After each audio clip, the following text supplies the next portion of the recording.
Et c'est vrai qu'un certain nombre de pays arabes ont été attaqués par Israël, ont subi les foudres d'Israël.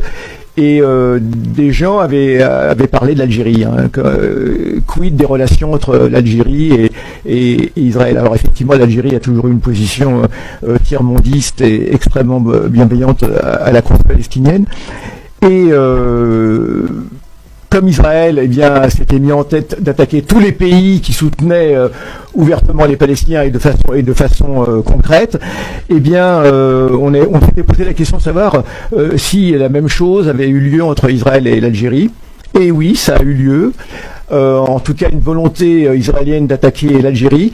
Et ça se passe en 1988. Ça se passe en 1988, 3 ans après l'attaque israélienne contre le Hamamshot en Tunisie, où il y avait le quartier général palestinien, qui était vraiment terrible, et puis qui avait tué à peu près 55 responsables palestiniens. 55 responsables palestiniens militants de la force 17 principalement, la force 17 qui était un petit peu l'unité d'élite de Yasser Arafat. C'est l'unité qui assurait la protection d'Arafat à Beyrouth pendant les guerres civiles, etc. Et donc, ça avait été assez terrible. Quand, en 1988, eh bien, les Palestiniens décident de faire leur CNP, le Conseil national palestinien, d'organiser le CNP, au cours duquel ils avaient l'intention de déclarer l'État de Palestine, précisément, eh bien, l'idée de continuer à faire ça, évidemment, en Tunisie, était assez malvenue. Et c'est l'Algérie qui s'est proposée. Et alors il a d'abord été proposé à la Tunisie que l'Algérie assure sa protection et que le CNP ait lieu en Tunisie, mais finalement c'est une autre option qui a été prise, c'est d'organiser le CNP en Algérie. Et évidemment, Israël n'a rien dit, mais tout le monde s'attendait à ce qu'éventuellement il y ait une attaque israélienne.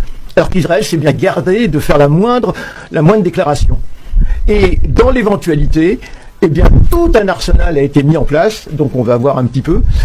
Alors, 88, c'est le moment où l'armée algérienne est à son climax, comme on dit, est à son plus haut niveau du rapport qualité, au niveau du rapport entraînement des pilotes, des différents équipages, et surtout au niveau du matériel. Eh bien, ils ont installé tout un dispositif absolument incroyable de protection, avec des radars qui étaient avancés, y compris en Tunisie, des stations radars mobiles, et des stations radars mobiles, et puis des défenses antiaériennes, avec des missiles très performants de l'époque, qui étaient jalonnés depuis Annaba vers la frontière tunisienne, jusqu'à Alger, et même au-delà, jusqu'à Oran. Et avec même les sous-marins étaient de sortie, les 4 sous-marins algériens de l'époque étaient de sortie, des corvettes porteuses de lance-missiles étaient également de sortie, et en plus de toutes ces stations de radar, de ces bases de missiles, avec des missiles très performants, ce qui avait le meilleur à l'époque, des armements soviétiques principalement dans la totalité. Eh bien, il y avait également des avions en permanence dans l'air qui assuraient la protection. Et notamment les fameux MiG-25 qu'on a vu tout à l'heure. Et le MiG-25 à l'époque, c'est l'avion le plus rapide du monde. D'ailleurs, jusqu'à aujourd'hui, le MiG-25 est un avion, ce qu'on appelle un avion intercepteur. Voilà. Eh bien, le 10 novembre, eh bien, une agitation électronique très importante a lieu. Toutes les stations radars commencent à vibrer, et on signale l'arrivée d'un fort groupe d'avions en provenance de l'est de la Méditerranée. Et en même temps, les radars algériens et les services de sécurité algériens captent des communications entre un pilote de Boeing, d'un Boeing civil, et qui s'adresse à une tour de contrôle, je ne sais pas si c'est la Grèce ou autre, et qui dit: est-ce qu'il y a actuellement des manœuvres? Parce que généralement, quand il y a des manœuvres aériennes, elles sont signalées comme ça, les Boeing, etc. Parce que le Boeing, le commandant de bord, venait de voir des avions armés à proximité de son avion.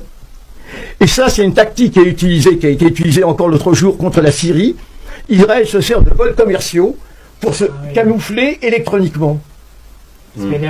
Absolument. C'est dangereux en plus pourtant. C'est très dangereux évidemment pour les vols civils. Et il y a eu déjà malheureusement des. Alors là, t'as mis le suspense. Oui, le suspense. Termine. Et donc un fort vol, une formation enfin d'avions arrive de l'est de la Méditerranée, va survoler la Sicile, vole en direction de la Sardaigne, et les avions se regroupent au niveau de la Sardaigne et foncent vers le sud. Et à partir de ce moment-là, donc, on envoie en Algérie, on envoie des avions supplémentaires encore avec les MiG-25, des MiG-21, des MiG-22, etc. Et évidemment, il y avait tellement d'armes. Et finalement, on a vu que la formation a repris ses chemins. Et d'autant plus que dans le port d'Alger, il y avait un navire soviétique qui était là, avec une station de radar extrêmement puissante.